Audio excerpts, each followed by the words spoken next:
7:30. Keys.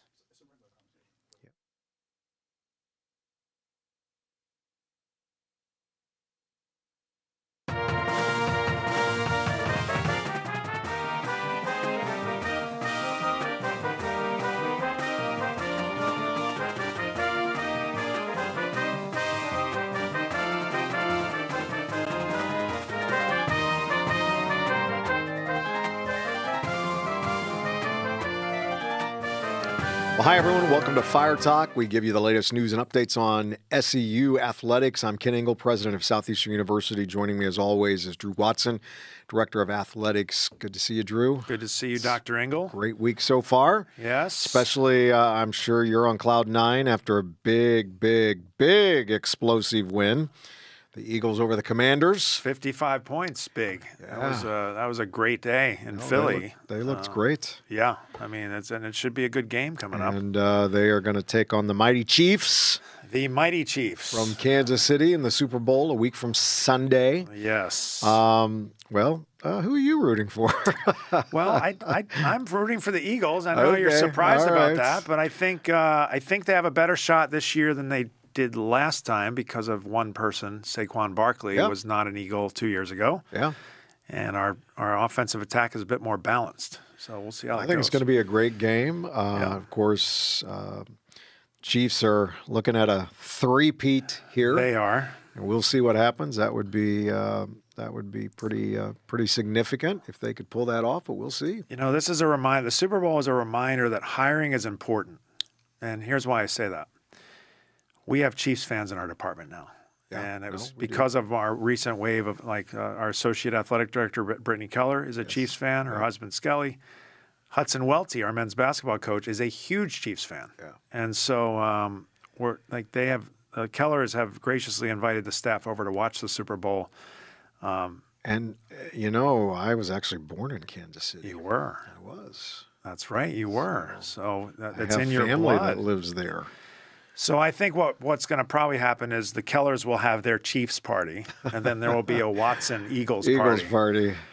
Because I can't, if I had everybody over, including the Chiefs fans, I get to the third quarter, maybe the Eagles are losing. I'm like, okay, out. Everybody out. Chiefs fans, take the food with you. Get out of my house. But now there's a lot of talk around. We need to make the day after a national holiday. Yes, I've heard that. What do you think about that? I think a lot of people stay up late for the game. There's a lot of Super Bowl parties, some alcohol, some no alcohol. But I think it would be good for everybody to be able to enjoy the game and have the day off. Yeah. But I'm sure there would be a segment of our population who go, we're giving a day off for the Super Bowl, but we're not giving a day off for this. Yeah, right. And this, it will become an interesting debate. Exactly. As it usually does. Well, I say we keep it the way it is and, just move forward. And another thought, they could move the game to Saturday. They could. I don't know why they have to do it Sunday. Yeah. Because NFL plays on Sunday, I guess. But, we've got to wait 2 weeks for it anyway. So play it on a Saturday night. Should be a great game. I'm sure we'll talk about it as it happens. Absolutely. But let's get into Fire Athletics this week. It's opening day. It's hard to believe. Opening day for baseball. Yes. Tonight, the Fire hosts Arizona Christian, whom they played in the World Series tournament last spring. Yes. And actually, we lost to them, right? Yes. Arizona Christian, we played them in the World Series in the opening game. Right. They beat us. They beat us 5-3. We scored a run in the bottom of the ninth to send it to extra innings, but they scored 2 in the 11th and beat us.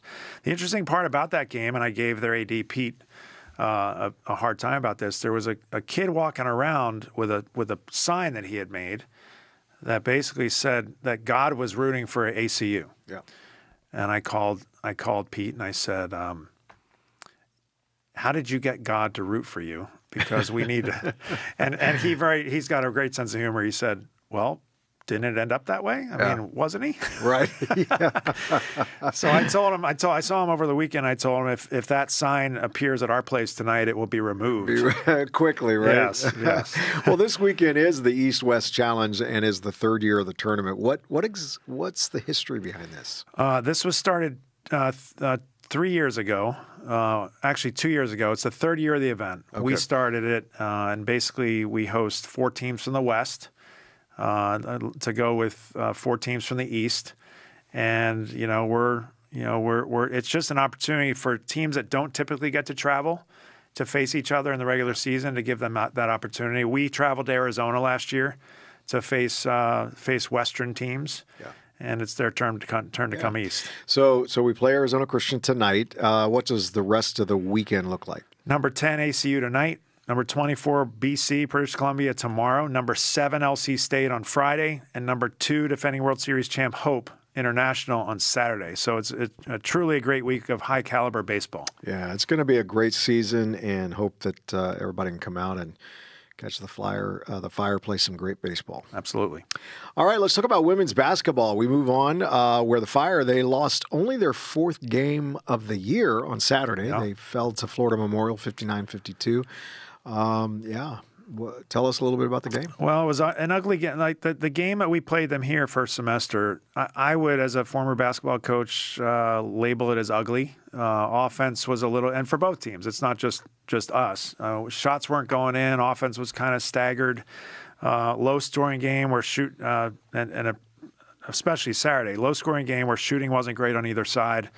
FMU has now swept us in the season series, which we'll need some help to repeat as Sun Conference champs at this point, but we have 2 losses in conference. They have 1, so we're going to need them to lose twice more.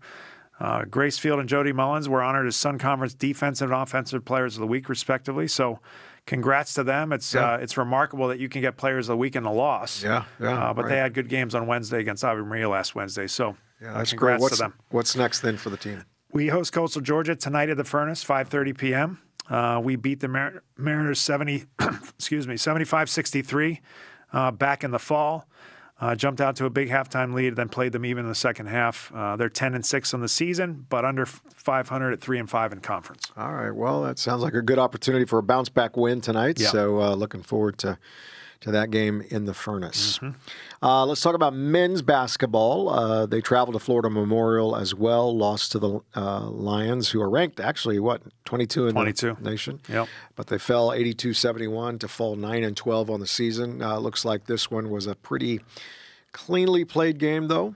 Yeah, turnovers weren't an issue for either team. 8 for us, 6 for them. So you like to see that in the game of basketball. Looking at the box score, it really seemed it came down to shooting. The Lions shot 53% on their home court to our 44%. Nathan Mickelson and Derek Murphy both had 16 points for us. Yeah, and I assume they're also playing Coastal tonight. They are. Conference doubleheader, 7:30 or 30 minutes after the end of the women's game. We lost 91-81 to the Mariners on the men's side at their place way back before Thanksgiving. So it'd be nice to get this one back. Yeah, that's good. All right. Well, looking forward to that game tonight. Let's talk about wrestling. Wrestling traveled to Missouri Valley Invitational last weekend. What can you tell us about the results there? It's a really mixed bag. We entered a number of younger wrestlers in that tournament. We're dealing with a bug that's going around the team, and there's some injuries that we're trying to nurse guys through. All in all, it was a helpful trip as we get our lineup ready for the postseason. Yeah. Now they go to number 2 Life this weekend, right? Yes, Coach Omi and number 2 Life Eagles. They go there. We go there Friday, and then on to Bruton Parker on Saturday, then in Newberry, South Carolina, on Sunday. Busy weekend. And I know that coach well. He's a pretty good, I guess you might say, trash talker. That's probably the best. He tries to play the talents. psyche game with you. I've noticed every time we play them.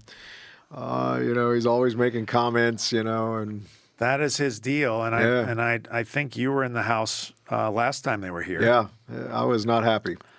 Yeah, no, it's next level, not in a good way. Yeah. So anyway, and then what else is on the schedule for? So we've been on the road a lot, and again, as we said, we go on the road this weekend, but.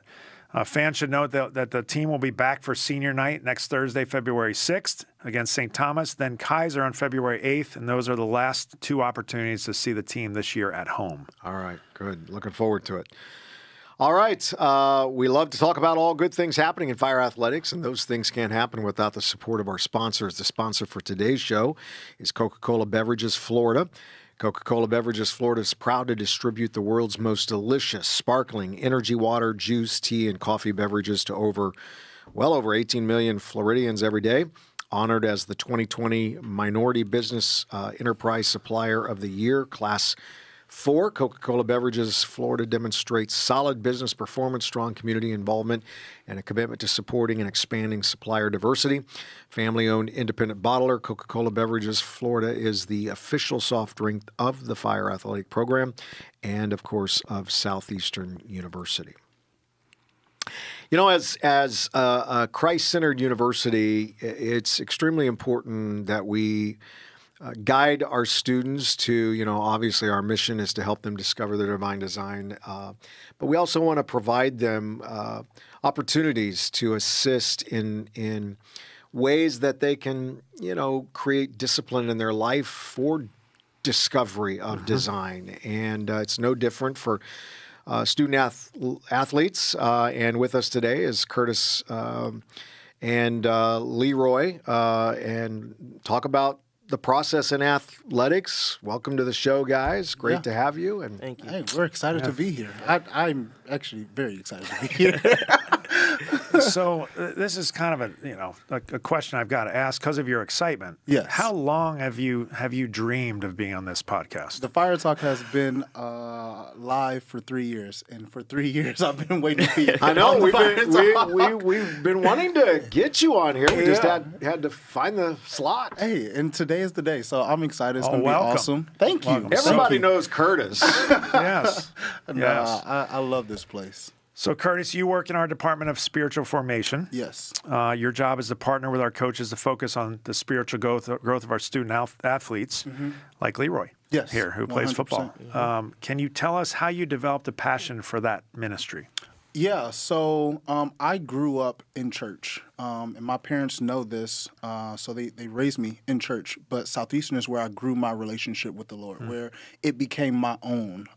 As a student athlete here, I fell in love with how to become a better person and how to read my Bible and how to, pray and talk with God and just commune and have that relationship. And so now, fast forward, to be able to mentor and speak to other athletes, it's not a job for me. It's a passion, it's a calling, and I really do feel as if like Dr. Ingle says, this is my divine design. It started with just a few of my friends, then it started with my teammates, then it became the whole offense, and now it was just all football. And I was like, oh, I guess this is what I'm gonna do, and so I'm just grateful to be in this position, to mentor, to speak, and then to also help athletes understand, hey, your sport is not who you are. It's what you do. Right. But God can use that sport to build the kingdom, to spread the gospel, and that's what he did for me. Yeah, and you can certainly tell as people work with you, they can tell this is your passion. It's not just a job. So that's really cool. Whenever you see someone who's operating their passion, it's inspiring. Yeah. So I appreciate that about you. Thank you. And you have tremendous impact when you fuel that passion, again, fuel what's part of the way God made you and wired you. As you've worked with athletes, what have you found effective in coming alongside them as you've journeyed in this way? I think the biggest thing is consistency. Yep. They respect that. And something Pastor Jonathan talks about is what it means to be a Christian at Southeastern means to be with Jesus, become like Jesus, and also do what Jesus did. And Jesus was very relational with his ministry. And so I've just tried to model that. Yeah. Hey, let me become a friend. Let me become a brother, or whatever you may need for me to do. And so being consistent in the relationship building has been very impactful for any athlete that I talk to, because we can just have a conversation. There's no judgment. There's no condemnment. I myself was a knucklehead here at Southeastern. Wait, I had that later in the script here. Are you confessing something here? Here's the thing. I'm meeting people where they are. I can be relatable. But to let them know, like, hey, nobody's perfect. We're all on this journey. Right. And I'm just here to help you, become the best version of yourself. I think if people say they weren't a knucklehead in college, I think some of them are probably true. They're right. Yeah. All right, but knucklehead that's a broad definition. I don't, Indeed, it is. I don't know of a lot of 18, 19, 20-year-olds who have it together. Right. Yeah. So of there's course. always decisions that are made that you look back on and go, yeah, that was a knucklehead decision. Exactly. Yeah. All right, Leroy, welcome. Thank you. Before we get into the spiritual formation side of things, tell us where you're from, a little bit about your family, and then why you chose SEU. Right, yeah. Well, my family's from Jamaica, so I was born in Jamaica, and I came here when I was 2. And they all played sports. Yeah. My mom played handball. My dad played rugby. My sister played basketball and track. So it's in the genes. Yeah. Sure. And then I played football and track. So how I got here, I never really heard about Lakeland at all. Mm-hmm. Football for Lakeland wasn't on my mind until I had nothing else because of COVID. But then this one coach, the head coach, who's not here anymore, called me and was like, hey, do you want to come try out? I'm like, yes, definitely. So I came, and that's all she wrote. Yeah. So you came playing football, and we're grateful that you came to SCU and to have you on the team. What was your perspective or your relationship with Christ as you came to Southeastern and you discovered again who we are and what we're all about? Where were you in a place where you wanted to grow, or was that something that you were starting to cultivate? Just tell us a little bit about where you were in your spiritual journey. For sure. Well, when I came here, I thought I was a Christian. I claimed the title, like, oh, yeah, hey, I'm a Christian. I know who God is. I know who Jesus is. Yeah. Mm-hmm. But it wasn't until God really redirected my position with football. Like, football was my idol. I loved football. That was in the center of my life. That was in the front seat, and God was in the back seat. But it wasn't until I got here, then the first week, I was ready to go, like every other athlete, but then I got COVID. I was like, all right, this is weird. Come back strong. I was ready to go. Came back and I completely rolled my ankle and I was out again. I was like, okay, cool. Came back again and I looked on the board and I see my name at the bottom of the depth chart. I'm like, okay, so what is happening? I came high from high school. I was at the top of the level. Now at college, I'm at the bottom. Now I called one of my mentors back home and she was like, hey, like maybe you should be talking to God. I'm like, God? Where was God in all of this? Why should I talk to him? And then one day I sat down with him and I decided I really just redirect my heart. Maybe football was the idol of my life. And maybe I should start putting God first. And all of a sudden, one day it just clicked in my wow, like Jesus, like he's my Lord and he's my Savior. And I need to be walking towards him. And all of a sudden I just started going after him, started reaching people. I'm like, hey, how can I get a better relationship with God? And started reading the Bible, started listening to sermons, started going on fire for the Lord. Because it's like, man, if he is who he says he is, I want to follow him. And I don't want to idolize football no more. That's great. Wow. You know what? Being in the seat that I sit in here at the university, I watch student athletes develop. I watch, obviously, both the president and I watch you play. He's at every game. And, it's interesting to hear your story because if football was your idol and you never focused on Jesus, I'm not sure you'd still be here. Yeah. But I look at you as a picture of faithfulness because you fought through all that. This year is like I think for me, this is the year that Jesus gave football back to you and said, "Amen." Like I'm going to show you some success because you had some big plays this year. Yes, he did. And so it doesn't always happen that way, right? Yeah. But seeing the trials you went through when you got here, hearing the journey of you just giving your heart to Jesus and just saying, "Man, take it. I don't want this to be an idol," and then watching him give it back to you, and that's incredible. It's just incredible to put all those pieces together, and I think it's life changing in how you face life outside of Southeastern. Right. You'll always look back and go, "Oh yeah, that happened to me at Southeastern. Let me approach this the same way." Right. And I think that's really neat. Curtis, you kind of mentioned this before. Yeah. All right, but as you work with student athletes, has it been helpful for you to remember back when you were a student here and take lessons from your approach then and shape it how you work with them? Okay, so you mentioned you were a knucklehead. Yes. All right. I was a knucklehead. Yeah. All right. You and I have a history together. Yes, we do. Of me dealing with you through one of those situations. Yeah. And does that impact you? Not that situation, but does that impact you? Like, do you consciously think, man, this guy is a knucklehead, and I'm having a hard time reaching him, but Lord, you reached me. Yep. 100%. Does that help you in this? It definitely helps, because what I like to do is let students know where I messed up. Yeah. Hey, this is a mistake that I made, because I want them to know, hey, I'm not perfect. Yeah. Because I'm a Christian doesn't mean I got it all figured out or I've always had it figured out. But I do depend on the Lord all the time. Yeah. And I honestly, if I'm being 100% honest with you all, I don't regret the decisions I made when I was younger. Yeah. Because those conversations that we had, and even the leadership that I've gotten from Dr. Ingle, it has marked me and helped me turn into the person that I am now. And so I tell athletes, hey, I understand, but it also helps me become relatable.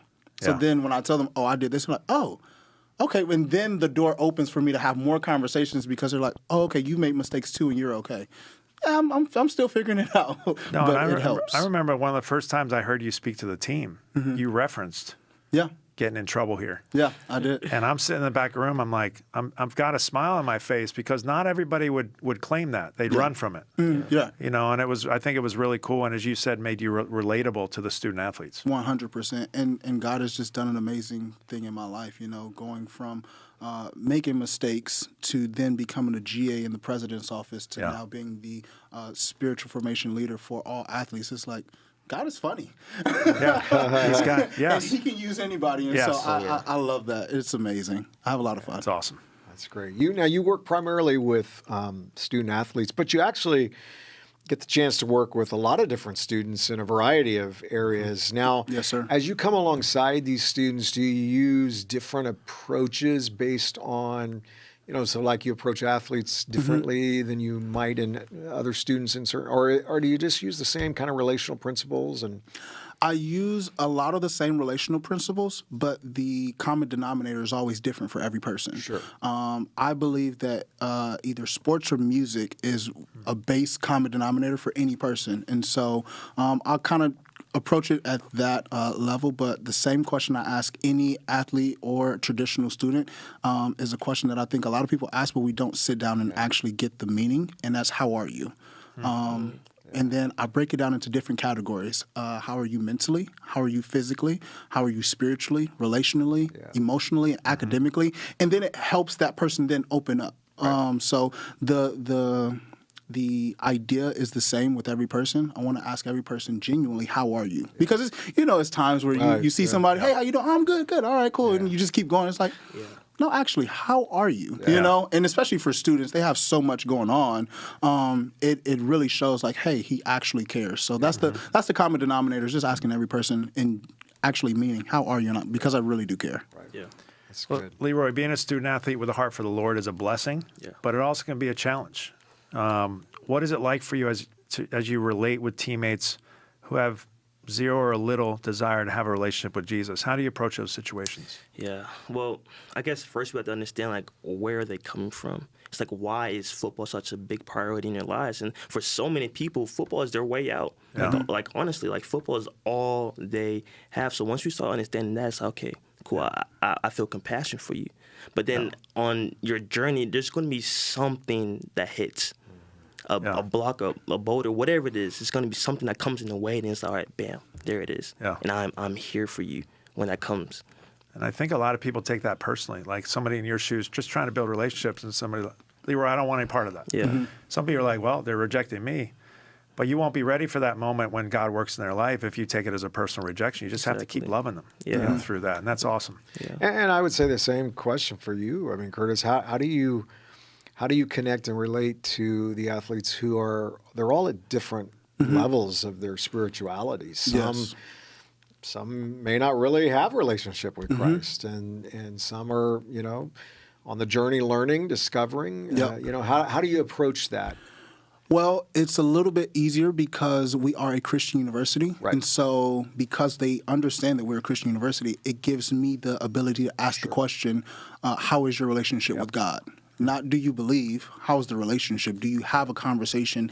And starting there, but then those ones that's like, I don't know God, I don't really want to. Okay, why not? What are you interested in? There's something that that is in there that I can connect with, and just trying to find that with them. And then also, I've understood with talking with athletes, the idea or the reason that they say, they don't want a relationship with God is because in the past, they've always been told this is what you can't do, and you can't do this, and you're not supposed to do this or whatever. Right. And it seems as if, well, I can't have fun. I can't enjoy life. And I let athletes know I enjoy my life. I have fun. That's just who I am. I celebrate. I like to have fun and everything like that. But also, there are certain things that I just don't do. There are certain things that I don't conform to because of how I believe. But I promise you, a life with Jesus is just so much better than a life without him. Mm-hmm. And so just having that approach, but then also understanding you don't have to be perfect.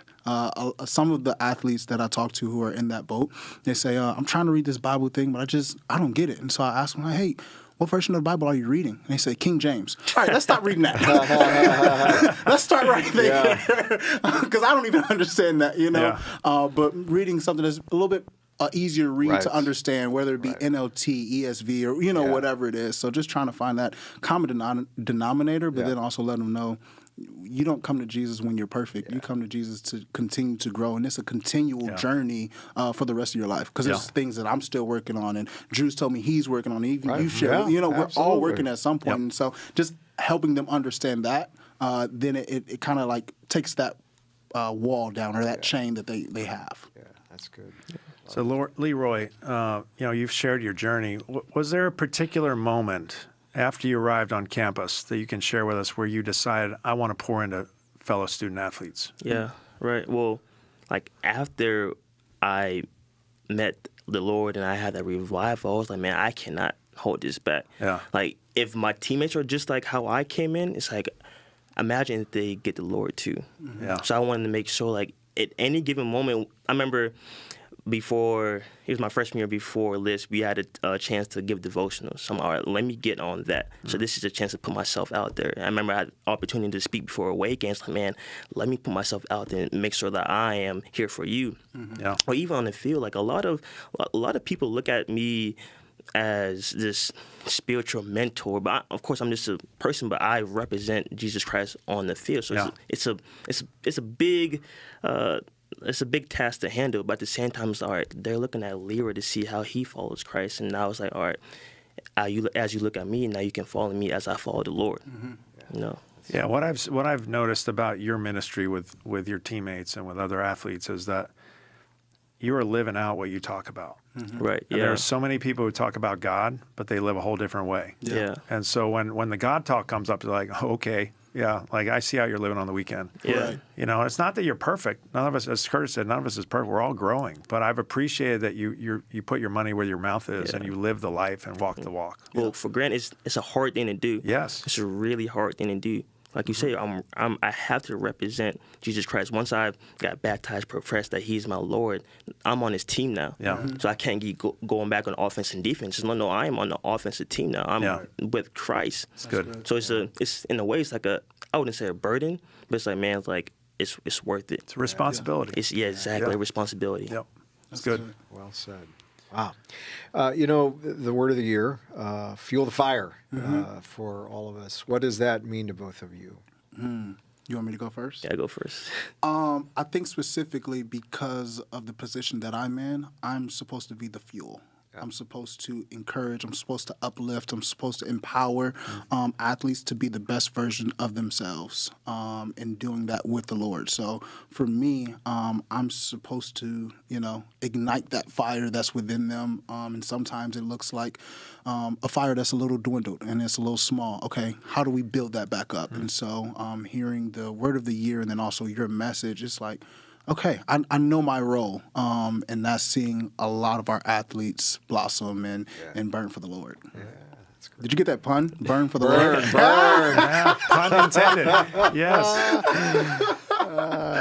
Yeah, well, for me, being an athlete, being a student, even being when I was on DSF, it's like a lot of things to handle. So my fire can easily burn out. Mm-hmm. But my coach, he gave a good word this year. And our word of the year for our football team was Galatians 6:9. Do not grow weary in doing good. For at the proper time, you will reap a harvest if you do not give up. Yep. So I kept repeating that to myself like every day. I'm like, all right, God, I got to keep going and keep going and keep going, not growing weary. And like you said, fuel the fire. But practically that looked like, hey, I got to read my word. I got to make something and give glory to God. Yeah. You know, I got to make sure I'm praying. Even before practices, maybe even during practice. Like, God, I need you right now. It's 90 degrees and I don't know if I'll make it. You know, so yeah. Oh, that's powerful. Well, man, it's great to have you both on the show today. You finally made it, Curtis. I made it. Congratulations, Curtis. And then we got a bonus with Leroy. And no, you both are exceptional young men, and we're just grateful to have you in this community and what you bring to all of us, and your encouragement, your support, and how you both are using your gifts and talents to make an impact. And so we're grateful for that. And the number one thing that, as a university, but particularly in athletics, that we want student athletes to have is an encounter with Jesus, whether they're here a semester or they're here their whole time. And you guys are really a key part of that. And so it's really, really cool to hear how that happens and to hear the testimony of how the Lord's worked in both of your lives. So thank you for being here. Man, thank you so much for having us. Thank you so much. It's a huge honor and privilege. But I'm glad that we were here. Glad I finally made it. But this has been fun. I love it. No, we appreciate it very, very much. Well, Drew, that's a wrap for today. And we want to make sure to remind everyone to come out tonight for the men's and women's basketball game. 5:30 for the ladies, 7:30 for the men. Baseball opens tonight, 6 p.m., then plays tomorrow, Friday, and Saturday, all at 6 p.m. as well. And make sure if you visit sufire.com for the latest news in fire athletics. You can find the event calendar there, as well as a link to watch all of our home games for free. Good luck to the sports this week and this weekend as they compete, and we'll get it done. All righty. Take care, everybody. Thanks for listening in, and go Fire. Go Fire.